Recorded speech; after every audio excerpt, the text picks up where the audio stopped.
तर तुम्ही बघितलंच असेल, अमेरिका-इराण संघर्षामुळे बाजारात नुसता गोंधळ उडालाय आणि हेडलाईन्स तर अशा आहेत की जणू काही भूकंपच आलाय. अशावेळी आपला पोर्टफोलिओ लाल रंगात बघून थोडी भीती वाटणं अगदी स्वाभाविक आहे. पण थांबा, आज आपण याच भीतीचं संधीमध्ये कसं रूपांतर करायचं याचा एक स्पष्ट आराखडा समजून घेणार आहोत. बघा, प्रत्येक घसरणीच्या वेळी एक प्रश्न उभा राहतो. घाबरून विकून टाकायचं की इतिहासाकडे बघून ही एक संधी म्हणून समजायची? आणि खरं सांगायचं तर इथेच एक सामान्य गुंतवणूकदार आणि एक स्मार्ट गुंतवणूकदार यांच्यातला फरक स्पष्ट होतो. हा फक्त एक आकडा नाहीये. हा आकडा म्हणजे मार्च 2026च्या सुरुवातीला सेन्सेक्समध्ये झालेली प्रचंड घसरण. म्हणजे फक्त 2 दिवसात मार्केट 4.5% जास्त तुटलं. त्यामुळे पोर्टफोलिओला किती मोठा फटका बसला असेल याचा अंदाज येतो. आणि ही घसरण काही एका ठिकाणी नाहीये, सगळीकडे हाहाकार आहे. एकीकडे L&T सारखा मोठा शेअर 12% पडतोय, दुसरीकडे कच्चं तेल 100 पार गेलंय, डॉलरसमोर रुपयाने मान टाकलीये आणि auto, banking, oil and gas यांसारखी महत्त्वाची क्षेत्र तर अक्षरशः कोसळली आहेत. त्यामुळे बाजारात भीतीचं वातावरण पसरणं साहजिकच आहे. पण थांबा, पॅनिक बटन दाबण्याआधी एक क्षण विचार करूया. ही परिस्थिती काहीशी ओळखीची वाटते का? कारण खरं सांगायचं तर मार्केटमध्ये असं याआधीही अनेकदा घडलंय. मग खरा प्रश्न हा आहे की यावेळी काहीतरी वेगळं घडणार आहे का? आता बाजारात ही जी विक्री होतीये ती नेमकी कोण करतंय? हे आहेत परदेशी संस्थात्मक गुंतवणूकदार, म्हणजे FIIs. का? कारण जेव्हा जगात तणाव वाढतो तेव्हा ते आपला पैसा काढून डॉलरसारख्या सुरक्षित ठिकाणी नेतात. आणि साहजिकच जेव्हा एवढा मोठा पैसा बाजारातून बाहेर जातो तेव्हा आपल्यासारख्या गुंतवणूकदारांमध्ये थोडी भीती निर्माण होते. पण आता बघा, इथेच सगळा खेळ बदलतो. ICICI डायरेक्टचं हे वाक्य खूप महत्त्वाचं आहे. ते म्हणतात की अशा भूराजकीय घटना या गुंतवणूकदारांसाठी संकट नसतात, उलट त्या एक वरदान ठरतात. आता हे ऐकायला विचित्र वाटेल, पण चला डेटाच्या आधारे हे समजून घेऊया. माझ्या बोलण्यावर विश्वास ठेवण्याऐवजी या आकड्यांवर विश्वास ठेवा. हा आहे इतिहासाचा प्लेबुक. बघा, 1999चं कारगिल युद्ध घ्या किंवा 2001चा वर्ल्ड ट्रेड सेंटर हल्ला. अगदी अलीकडचं म्हणजे 2022चं रशिया-युक्रेन युद्ध.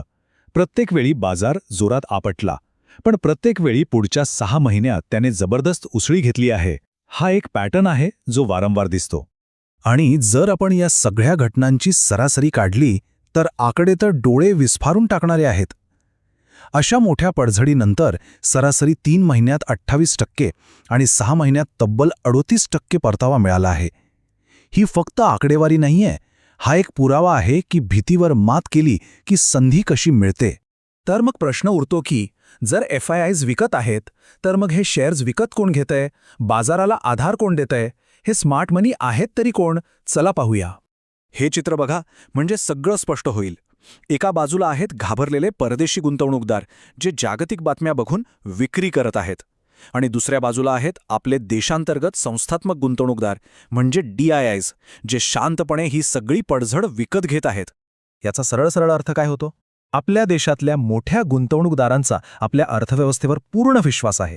त्यांना माहिती आहे की ही पडझड तात्पुरती आहे आणि भारताची मूळ ताकद कायम आहे.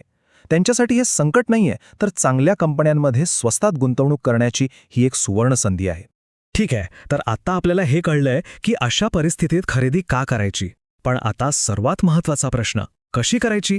चला, यासाठी एक सोपा आणि व्यावहारिक कृती आराखडा तयार करूया. इथे कोणतीही किचकट स्ट्रॅटेजी नाहीये, फक्त 4 सोप्या पायऱ्या आहेत. पहिलं, FIIs आणि DIIs काय करतायत यावर नजर ठेवा. दुसरं, ह्या डेटाला मार्केटच्या टेक्निकल लेवलसोबत जोडून बघा. तिसरं, जगात काय चाललंय यावरही लक्ष ठेवा. आणि चौथं आणि सगळ्यात महत्त्वाचं, बाजारातल्या प्रत्येक घसरणीचा उपयोग हळूहळू गुंतवणूक वाढवण्यासाठी करा. तर आता आपण कृती करायला तयार आहोत, पण पैसे गुंतवायचे कुठे? अशा वातावरणात प्रत्येक क्षेत्र सारखं काम करत नाही. मग संधी नेमकी कुठे दडली आहे? याचं उत्तर आहे आपल्या देशांतर्गत बाजारपेठेत.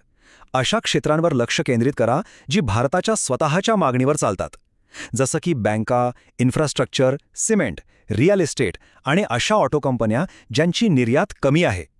कारण या क्षेत्रांचा थेट संबंध जागतिक घडामोडींशी कमी असतो. पण एक स्मार्ट गुंतवणूकदार फक्त संधीच नाही तर धोकेही ओळखतो. वाढलेल्या तेलाच्या किमतींमुळे काही कंपन्यांवर दबाव येईल. ज्या कंपन्यांची मध्यपूर्वेमध्ये मोठी कामं आहेत त्यांना थोडी चिंता वाटेल. पण प्रत्येक संकटात एक संधी दडलेली असते. अशा तणावामुळे संरक्षण क्षेत्राचं महत्त्व अचानक वाढतं आणि आपल्या देशांतर्गत डिफेन्स कंपन्यांसाठी एक मोठी संधी निर्माण होते. आणि जेव्हा कधी मनात शंका येईल तेव्हा फक्त एक काम करायचं, झूम आउट करा. सेन्सेक्सचा हा दीर्घकालीन चार्ट बघा. तुम्हाला दिसेल की ही सगळी युद्ध, ही संकटं, ही घसरण ह्या मोठ्या प्रवासातले फक्त छोटे छोटे स्पीड ब्रेकर आहेत. लांबच्या पल्ल्याची दिशा तर स्पष्टपणे वरचीच आहे. गुंतवणुकीच्या जगात एक खूप प्रसिद्ध वाक्य आहे, इतिहास स्वतःची पुनरावृत्ती करत नाही, पण तो अनेकदा जुळतो. आणि आजच्या संपूर्ण विश्लेषणाचा सार या एका वाक्यात आहे. तर सारांश एकच आहे, इतिहास आपल्याला पुन्हा पुन्हा सांगतोय की जेव्हा बाजारात सगळ्यात जास्त भीती असते तेव्हाच सगळ्यात मोठी संधी असते. डेटा आपल्या समोर आहे, प्लेबुक आपल्या हातात आहे. आता प्रश्न फक्त एकच उरतो, ह्या संधीचं सोनं करायचं की नाही हा निर्णय तुमचा आहे. विचार करा आणि मगच तुमचा पुढचा निर्णय घ्या.